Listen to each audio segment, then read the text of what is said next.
Hari ini saya akan menunjukkan kepada anda filem thriller fiksyen sains Kanada dari 2017 bertajuk Radius. Pada mulanya, seorang lelaki yang cedera dan keliru, bangun selepas kemalangan kereta. Selepas sedar, dia berjalan ke jalan raya untuk mendapatkan bantuan daripada seseorang. Tidak lama kemudian, sebuah kereta menghampirinya, tetapi terjatuh dari jalan, dan dia mendapati pemandu wanita itu mati di dalam.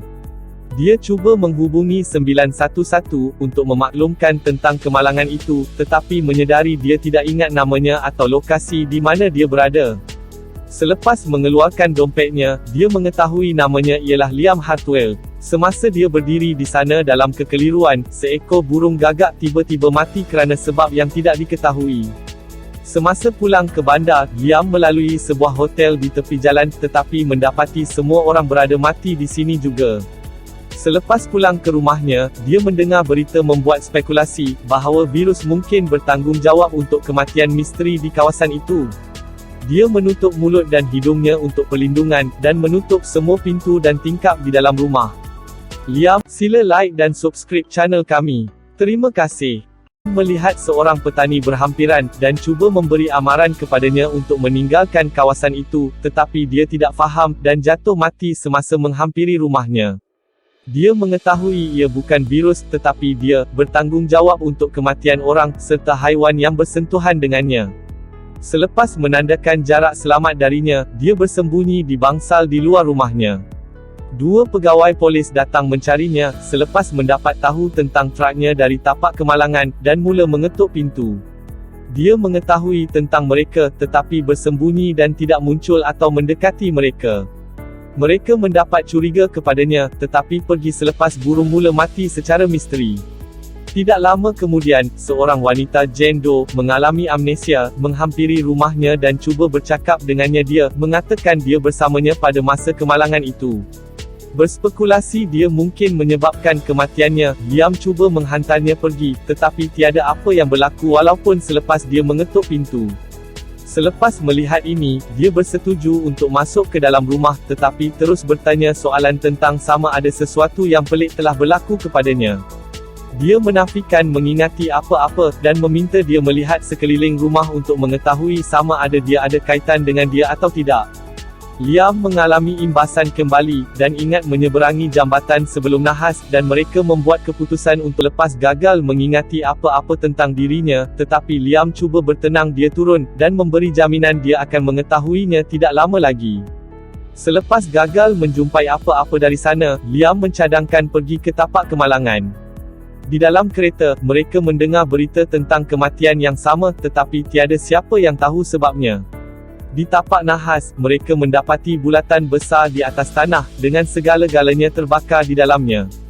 Mereka ingat bangun dalam bulatan selepas kemalangan itu. Liam akhirnya mendedahkan apa yang berlaku kepadanya selepas dia bangun, dan memberitahu dia adalah sebab di sebalik kematian misteri ini. Jane menjadi takut kepadanya, memikirkan dia mungkin menyakitinya juga. Dia cuba meyakinkannya tentang dia tidak bersalah, tetapi dia tidak mendengar, dan terus berjalan jauh. Semasa mereka bertengkar, seorang pegawai polis wanita menghampiri mereka, dan mengiktiraf dia sebagai Liam sebagai polis sedang mencari dia untuk memulangkan traknya selepas kemalangan itu. Dia berasa curiga terhadap dia dan Jane, tetapi mati seperti orang lain apabila Jane berlalu pergi. Liam menyedari kematian ini tidak berlaku semasa Jane berada di sekelilingnya. Dia memberitahunya tentang perkara itu, tetapi dia tidak mempercayainya, tetapi dia membuktikan teorinya dengan bantuan seekor kambing. Dia memberitahunya, dia menghentikan kematian tanpa mengetahuinya, dan itulah sebabnya tiada apa yang berlaku apabila dia mendekatinya. Dia mencadangkan untuk memaklumkan pihak berkuasa tentang keadaannya, dengan berfikir mereka akan faham bahawa itu bukan salahnya. Jane tidak bersetuju dengan ideanya, dan berkata jika mereka tidak mempercayainya, dia mungkin menyebabkannya berbilang kematian pada satu masa. Selepas perbincangan, mereka memutuskan untuk pergi ke hospital dan mendapatkan dia diuji, jadi doktor boleh mengetahui jika ada sesuatu yang tidak kena dengannya. Liam sekali lagi mengalami kilas balik semasa bercakap dengan doktor, tetapi tidak ingat apa-apa. Semasa mereka menunggu laporan imbasan, berita melaporkan tentang kematian pegawai polis mendedahkan bahawa anak perempuannya mendengarnya di telefon, menyebut nama Liam hanya seketika sebelum kematiannya. Mereka takut selepas mengetahui bahawa polis sedang mencari mereka, jadi mereka memutuskan untuk melarikan diri dari hospital. Semasa melalui papan dengan poster tentang orang hilang, Jane teringat kertas yang dilemparkannya ke dalam air juga sama, tetapi mempunyai fotonya sebagai orang yang hilang. Tidak lama kemudian, dia mengetahui Liam sudah berada di dalam lift dan pintu ditutup sebelum dia boleh masuk. Dia berlari menuruni tangga untuk kekal sedekat mungkin dengannya, sementara dia bertanya kepada orang lain untuk pergi sebaik sahaja lift berhenti di tingkat seterusnya.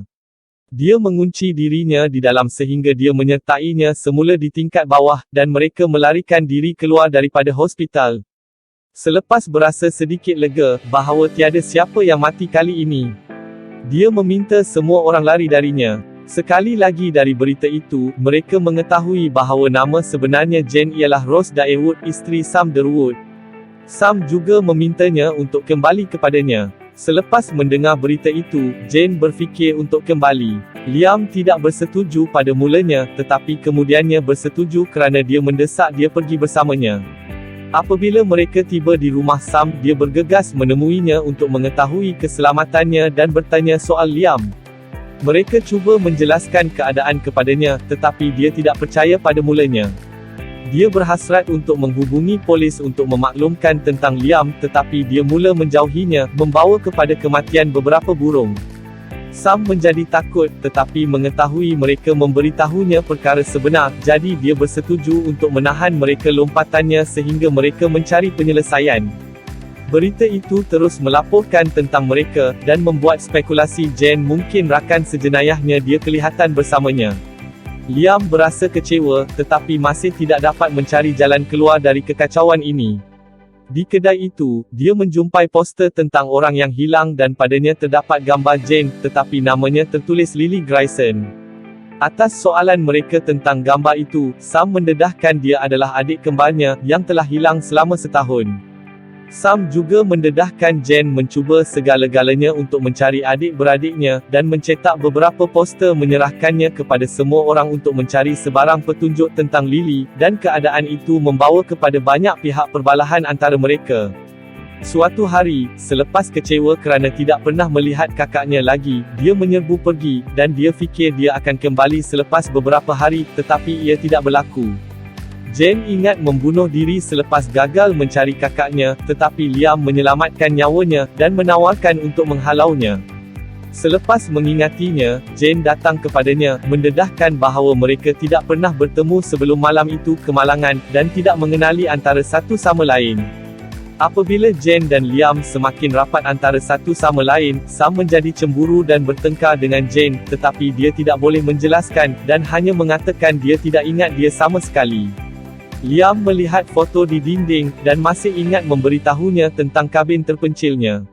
Selepas mengetahui lokasinya, dia mencadangkan untuk pergi ke sana sehingga keadaan menjadi tenang. Dia fikir adalah baik untuk menjauhkan diri daripada orang ramai, tetapi Sam tidak membiarkan mereka pergi dia. Dia menawarkan mereka untuk bersembunyi di kedainya, tetapi Liam tidak bersetuju dengannya kerana polis mungkin curiga kepadanya. Jane cuba meyakinkannya, dengan mengatakan jika dia hilang di tengah-tengah semua ini akan menimbulkan banyak soalan, tetapi dia pergi tanpa mendengarnya. Untuk membantunya mengingati tentang dia dan hubungan mereka, Sam menulis jurnal tentang kesukaan dan ketidaksukaannya, dan bagaimana mereka bertemu sebelum berkahwin antara satu sama lain. Selepas gagal meyakinkan mereka untuk membenarkannya menyertai, Sam menghubungi polis, tetapi dengan serta-merta menyesali keputusannya, dan meminta mereka pergi. Jane menjadi keliru, dan tidak dapat memahami mengapa dia berubah fikiran, tetapi Liam memikirkannya ia keluar bahawa dia memanggil polis. Sam memberitahu dia menjelaskan segala-galanya kepada mereka, dan juga meminta untuk tidak memisahkan mereka dari setiap lain. Liam tidak bersetuju dengan keputusannya, kerana dia tahu tiada siapa yang akan mempercayainya, jadi dia bertanya Jane untuk melarikan diri bersamanya sebelum polis tiba. Mereka cuba melarikan diri, tetapi polis datang. Polis memisahkan mereka antara satu sama lain, mengabaikan permintaan mereka untuk memastikan mereka lebih rapat. Akibat untuk mereka, Sam menyedari kesilapannya, dan menyerahkan kunci keretanya, meminta mereka pergi. Semasa pergi ke kabin, Liam dan Jane berhenti di stesen minyak, dan mendengar laporan berita tentang peristiwa kosmologi aneh yang berlaku pada malam nahas mereka. Mereka mengetahui bahawa bulatan yang mereka lihat sebelum ini, adalah tapak kejadian aneh itu, dan malangnya mereka terperangkap di dalam. Jane mencadangkan untuk memaklumkan Sam tentang petuk. Mereka pergi sambil membincangkan pilihan mereka, tetapi seseorang mula mengejar mereka. Di dalam kereta, lama kemudian, Jane menemui diarinya, mengetahui bahawa dia adalah pembunuh bersiri yang telah membunuh ramai gadis, termasuk kakaknya Lily Grayson. Dia masih ingat perbualan mereka dari dalam kereta, bahawa dia mengatakan sesuatu tentang kakaknya selepas membawanya dari jambatan, walaupun dia tidak pernah menyebut apa-apa tentang dia. Sementara itu, Liam juga masih ingat cuba menculik dan membunuh Lily, dan kemudian melemparkannya ke dalam air. Kedua-duanya masih ingat malam kemalangan itu, ketika Liam cuba membunuhnya juga, tetapi dia fikir ia keluar, dan berjuang untuk hidupnya, dan menyebabkan kemalangan. Jane juga ingat keluar dari kereta, dan cuba menyerangnya, tetapi mereka telah dilanggar oleh anomali kosmologi yang mengubah segala-galanya. Dia menjadi hancur selepas mengetahui apa yang berlaku kepada kakaknya, dan berhadapan dengan Liam yang mengaku untuk membunuhnya. Dia membawanya kembali ke kabin dengan todongan senjata, tetapi mereka diserang oleh seorang lelaki dan dua lelaki itu anak lelaki. Dia meminta anak-anaknya untuk membunuh Liam semasa dia memegang Jane. Dia bergaduh pada mulanya, tetapi kemudian berhenti mencuba apabila Liam mula menjauhinya, membunuh lelaki itu dan anaknya. Melihat ini, budak lelaki yang lain menembak Jane, sebelum dibunuh oleh aura Liam. Liam berlari untuk menyelamatkannya, dan membawanya ke hospital, di mana mereka membawanya ke kecemasan, maka memisahkan mereka berdua. Selepas tidak menemui jalan keluar, dia akhirnya menembak dirinya sendiri untuk menyelamatkan nyawa orang lain. Tamat. Terima kasih kerana menonton. Langgan jika anda ingin melihat lebih banyak video seperti ini. Sila like dan subscribe channel kami. Sila layari peti deskripsi channel ini untuk beri sokongan anda. Untuk tonton filem-filem lain sila lawat playlist channel kami. Terima kasih.